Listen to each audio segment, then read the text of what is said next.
morning, everyone. I'm happy I could at least attend in person. It did involve an early morning flight, but luckily they managed to get us here in time. So I've been asked to talk about the trade implications specifically for South African exports. It's a presentation that I've prepared together with a previous colleague, Dr. Tinashe Kapuya, who's now with AGRA.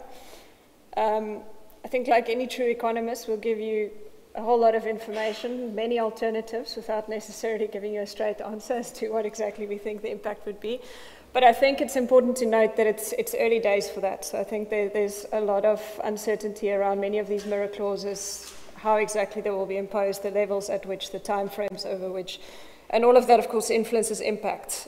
So not having that information, we opted for a bit more of a sensitivity type analysis.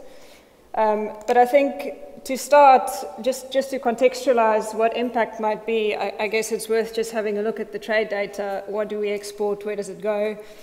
So what you can see on screen currently is South Africa's agricultural exports over time. It's plotted here from 2002 through to 2021. You'll note the line there in 2010, the big jump in exports. It's not too much to get excited about. It's more of a change in how data was reported. So this is when South Africa started reporting SACU exports as well. So that's the reason for the distinction.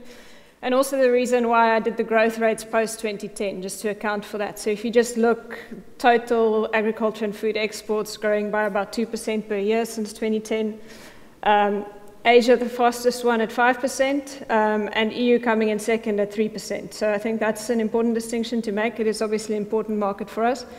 It has also been a growing market. Of course, other ones are also still positive. If you look at North America, 2%. Africa's fairly flat, and then the rest of the world grouped together also just under 3%. If we take a different view of that, South Africa's agriculture and food exports, if you just take an average over the last 3 years, what does it comprise? This is what we're showing now. So there you have the top 15 products. And I think from that, it's quite clear that we'll talk a lot about fruit today. So if you look at the big contributors, citrus, wine, grapes, palm fruit, the top 4. And then just a little bit down, nuts as well. So there's a lot of fruit products in that. Of course, these are also perishable products. And these are markets that are also highly dependent on trade. Just in terms of where it's going, there you can see that around 30% currently, 32% is going into the European Union, another 13% into the UK. The one that's been growing is the 22% in Asia. But I think from that, it's quite clear that Europe is still a very solid market for us. And I think maybe not where we're directing most of our growth strategies, but certainly a market that we need to protect and look after. So the question then is the Green Deal and the associated legislation and clauses that are still coming, is that an opportunity for us or is it a risk? Speaking specifically now to fruit exporters. And I don't aim to ignore the rest of agriculture, but I think from a trade perspective, this is where our important industries lie. So maybe just looking firstly at the opportunity, I think if you look at the early analysis, the empirical work that Prof. Matthews also showed earlier, there is scope for additional imports into the EU. It is likely that they will import more products, and if you look at the product mix, it's also likely that a significant share of that will be fruit and vegetables.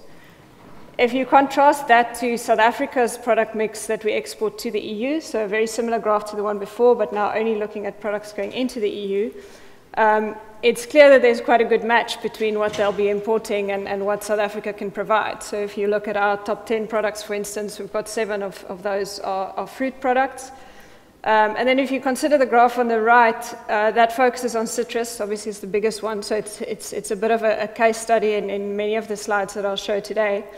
It also tends to be a higher value market for us. So obviously this differs per product. It depends on the product mix. For instance, within citrus, it goes into the various markets. But I think more broadly, if one wants to generalize, the EU market is a solid one. It's normally quite a high-priced market compared to many of the other alternatives. So this is all good news. This suggests that there is opportunity, but of course then one needs to be able to comply with the legislation that we know is coming. So there's always a catch. From a risk perspective, these industries, I'm sure I don't need to tell anyone here, are very export-driven. So if you just look at the chart on the left, that shows the market distribution by volume for our various fruit products. The lines I've drawn in there is just for some context, so it's 50% and 70%, and there you can see that a significant share of them export in excess of 70% of the product, others around half, and if you were to replicate this in value, those shares would be even higher because of your export market is typically your higher value share output. So these industries are very dependent on exports. If we need to divert volumes from exports back into the local market, typically comes at a reduced price, and it's a much smaller market, so if you flood it with volumes that typically would be exported, you depress those prices very quickly. On the right-hand side, this is a different perspective to that, so it's just looking at the various industries and how concentrated they are in the EU. This obviously is a key indicator of risk, so you've got things like subtropical fruit that's predominantly avos, grapes, stone fruit, all 70% and higher going into the EU market. So this obviously is products that would be, I would argue, maybe more at risk from the impact if you lose market share. And then you've got something like citrus is only 40%, so that's a bit more diversified, but still significant volumes going into the EU. So this is just another perspective to look at it in terms of where the risks would be and what they might entail. So some broad considerations, without repeating what Prof. Matthews said, I was very happy that he summarized all the legislation that goes with the Green Deal. To us, there's two broad aspects that you need to consider. So the one is the move to carbon neutrality, which is less of a focus today. So of course, if you think carbon neutral supply, you think shorter supply chains, local sourcing would make that easier. But then when you get to products that are perishable, like fruit and veg, you've also got seasonality to consider. So if you want consistent supply, then you'd be bringing those products from further in the off-season. The contrast to that, where it's possible, is cold storage, which in itself has a carbon implication, right? So one needs to offset those against each other. And then also the question is, how neutral can international trade be? So there's obviously many links in the supply chain, from farm through pack house, transport to the port, in cold storage, shipping to the new market, cold storage on the other side. So there's many aspects to that, but one, I guess, that always comes to mind is shipping, right? So this obviously does emit a fair amount. But if you just look, I pulled this from the Maersk website, which is obviously one of our big shipping companies. So they're aiming to have the first carbon neutral liner in operation next year, which is well ahead of the targets that they'd initially set themselves, with 60% by 2030 and complete coverage by 2050. So of course this, when one starts accounting for carbon through the value chain, helps you to mitigate some of those effects. The question is, how do you equalize on that front? Is probably through something like a carbon tax, and then the question becomes, can producers and exporters afford to add that on top of an already rising cost structure? The other side, which is more the focus of today, is this reduction in chemicals, pesticides, fertilizer use. Of course, this affects competitiveness, volumes produced, volumes traded. This creates, in theory, an opportunity for South Africa, but as I said, then we would need to comply. So the question becomes, can we comply, and at what cost can we comply? The last one is, of course, that there may be opportunities for organic production, but this in itself has time periods associated. You need to produce for 3 years, for instance, before you can be certified. So there's also aspects related to that, and cold treatment, and how it affects that, etc., to consider. So I think the most of today's focus will be on the middle one, and the bottom line with that is we will face additional technical restrictions. We don't know exactly what they will look like, at what levels they will be imposed, to what extent they'll consider the heterogeneity between production systems, different countries, different products. But if we want to keep that market and expand it, we'll need to comply with that. So then the question we asked ourselves was, what can we learn from the past? Because we have had some changes in the past. If you just think of things like in the citrus industry, the citrus black spot protocols, the false codling moth protocols, and historically, we've been able to deal with them quite well. If you look at our trade into Europe, there we're just showing the line plot is the value of exports into Europe over time, and then the share in total mix. So if you look at that picture, and at aggregate level, that share, it declined a bit earlier and then has sort of stabilized. We've seen good growth in value, even in US dollars terms, over the years. And And we've seen some products, if you look to the right, that just depicts individual product shares of the EU in total exports.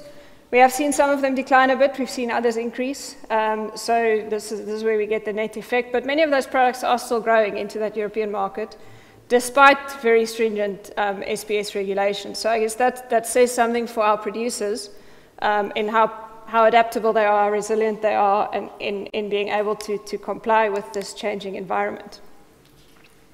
If we just focus for a minute on citrus by itself, this is an industry, as I said, that has significantly navigated changes in the past.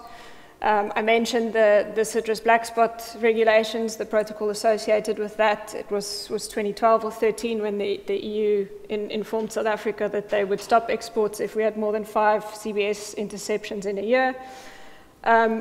So we took this sort of as a case study and said, you know, if one looks at that and the effect on trade shares, again, of Europe in total product mix of the various citrus products there, it's only grapefruit that has declined a little bit, and others have grown significantly. So again, saying that our producers have been quite good at adapting and adjusting.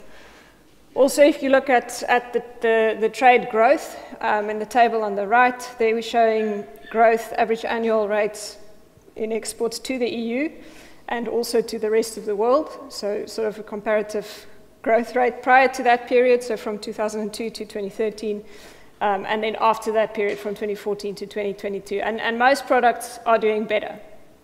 So of course we have also had significant increase in volumes, in citrus production volumes. So one would expect growth. But if you look at the relative sizes, we have done well in that market. The reality is that it comes at a cost. So last year we did a study for the Citrus Growers Association looking at the cost of complying with the CBS and FCM control measures, and that was in excess of 3 billion to the industry in a given year. So it does come at a significant cost for our producers to meet that. The risk that we see, and what I would like to highlight, is that the industry now is not quite in the same position as what it was 10 years ago. So when one thinks about absorbing additional costs and making additional investments, it is sitting in a different environment, many of our fruit industries, than what they were a decade ago. So on screen, we're just showing area and volume increases over the past decade, stacked on top of each other for the various fruit types. I think it's quite a clear picture. There you can see 40% increase in area under these commodities, very rapid growth. Volumes at 29%. There was some initial impact from the drought, of course, which skews this a little bit. But the other side of it is that there's a lag for products to reach full production. And we know that in a lot of these products, we've got a big share of the national orchard still young and not yet at a full bearing age. So what this would suggest is, as we go forward, there's additional volumes still coming into the market. And we've started to see the impact of that if one looks at price movements in the last year or two. On top of that, if one thinks horticulture, 2022 was probably one of the most difficult years to date. That's partly because we've seen this volume growth, which is depressing prices, but it's also because we've seen a lot of external factors that have influenced the industry. So the industry is about 30% of South African agriculture, but if you look at the gross revenue charts plotted there, we've got agriculture as a whole and horticulture. It was for a long time by far the fastest growing subsector in agriculture and a big contributor to growth that we saw in the sector. But then it's clear also in the last few years that that's flattened off. Last few years being post sort of 2017, of course there was the drought in there. And the last 2 years that has actually turned around and declined. So going forward there is some increase as these additional volumes come. It's volume driven more than price. But this doesn't account for costs here. This is just revenue. So I guess that's the concern. Many of the factors that influence it, we know COVID, the response to COVID initiated significant shipping logistics challenges in terms of costs, in terms of reliability. We've had the war in Ukraine, which of course is pressing down on economic growth prospects. It's also resulted in high energy costs, very rapid inflation, all of which is influencing the spending power of our consumer. And when we've got significant additional volumes coming into the market, that is having a price effect and is expected to have a price effect for a few years to come yet. This is indicated on the left. So there we've just plotted, it's just in index form, so all expressed relative to 2019. How prices in the various fruit products have moved over time and are expected to move under our baseline assumptions. So our baseline outlook was launched in August this year. So it accounts at least to some extent for some of these external influences that we've seen. There it's quite clear that prices, those are nominal prices, so they're flat for some years and then they start increasing a little bit again over the outlook.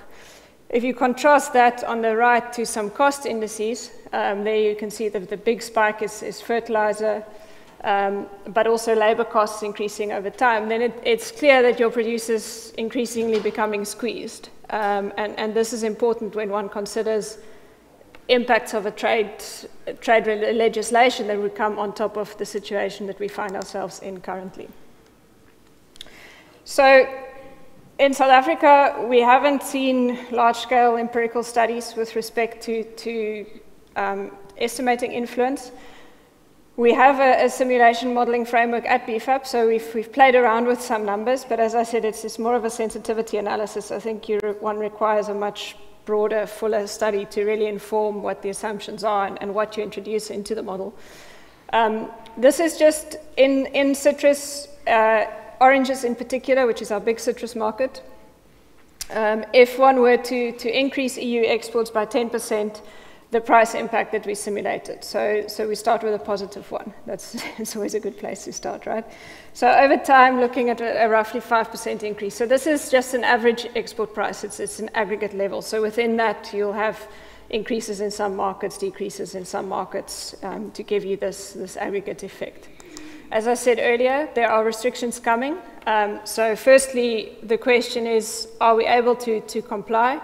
Are we able to comply also with existing regulations, things like CBS and FCM?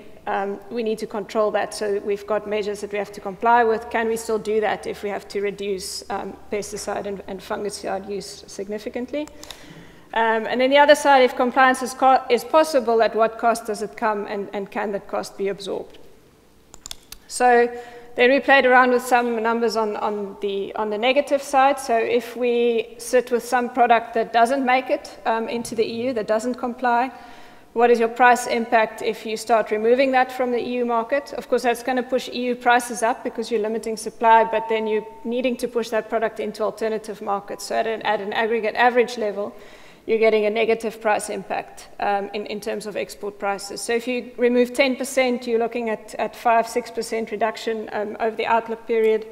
If you remove 25%, that comes 12-13, and if you remove 40%, that becomes around 20% in terms of price impact.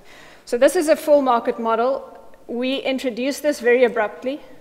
We did put it in 2023 and leave it. So you do get some response from producers over time. You get area coming out and volumes reducing as a result.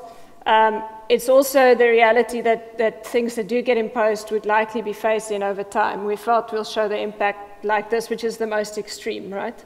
But if this gets phased in over a few years, the picture would also look a little bit different. Of course, citrus only exports 40% into the EU. So then the question was, what if we look at something else? So we picked table grapes as the next biggest one for the next guinea pig. There goes 70% into the EU, and there you can see how much more drastic the price effect is. So if you just remove 10%, you're looking at an excess of 20% reduction in price, because if you remove some of that volume from the EU, it's a very significant additional amount that you're pushing into other markets, which then has a price effect in those markets. At the bottom, there's just the pie chart that shows where the market space is for grapes. That's table grapes and dried grapes, but the table grapes, of course, is the biggest share of that. So the other side is to look at producer level. This becomes even more hypothetical in nature because what we've got here is a simulation based on an industry average. Again, citrus, and we don't have anything against the citrus industry. It's just the biggest one, so it's where we're showing impact broadly today. Across regions, across enterprises, you'd see a lot of heterogeneity. So this average farm doesn't really exist. It's just an indicative measure. So I think I wouldn't read too much into the absolute values of the volumes of or values of decline, rather to look relative to each other, how they are. So we played with two scenarios here. Both reduce the cost of chemicals by 50%, because we're going to use less. So if we say that we cut by 50%, we remove that cost. But then, of course, it has implications. So either you're going to export a lot less because you're going to have a lot less product complying with export standards. So that's scenario one. And that product then ultimately ends up in the processing market at a much reduced price. And there you can see how severe the negative impact is on margins per hectare. Scenario two then says, okay, well, is there additional things that we can do to mitigate this effect? So here we went for quite a significant additional labor component to increase monitoring and sanitation, etc., to try and safeguard some of that product, so to still be able to get more product of expected quality to be able to access that export market. Of course, again, there's a cost associated with that, and there's also a yield loss associated with that. So that's the green bar. So it's clear from that if you can protect the market to some extent, you're better off, but in both of these, you're worse off than in the baseline where you never had these regulations to begin with. So just before I wrap up, just a last thought. Obviously, when you start thinking, if not the EU, then what? So if we need to look for alternative markets, this shows GDP, so middle class population in various regions on the left. So I think it's no secret that the industry has long looked to Asia in terms of growth. The reality is that we still have work to do there in terms of broadening our market access, but also of making it competitive. So the table on the right just shows preferential trade agreements in those Asian markets that South Africa has relative to its competitors. So if it's green, there's some preferential tariff rate. If it's red, there's not. And I think that's quite clear that many of our competitors are better off than ourselves in those markets. This is not to say that we're not doing it. I think there's a lot being done in the industries to improve that situation. But the reality is that we need to look after the EU market. It is a strong and reliable market for us. And if we lose it, we would in most industries be in quite significant trouble. So just to conclude, I think it's been said many times, there are trade regulations coming. So there may be an opportunity for additional trade. But if we can't comply with standards, then there's also a significant risk to our export volumes and in the sustainability of many of the investments we've made in the horticulture sector over the past decade. The magnitude, the time frame, how exactly things get imposed is still a bit unclear to us. That's why we never took a definitive view. We rather showed you a range of options. I hope that at least gives you some food for thought and informs some discussions. It must be said the EU has a history of very stringent SPS protocols. We have always managed to comply and to adapt, and I think that says something for the resilience of our sector. But as I noted, we are in a bit of a different position now than what we were 10 years ago, and that will likely also influence our adaptability. Just as a last thought, I think it was highlighted in the previous presentation, it's not all about horticulture. It is a lot about horticulture, but there's also some indirect effects. You know, there's industries like wheat, like canola, where the EU is a big player, and if those production volumes get reduced, there'll be world price implications there as well, which will affect, obviously, our imports and also our exports of some of those products. So I'll just leave you with this thought from Darwin to say it's not the strongest nor the most intelligent that survives, but the one that's the most adaptable.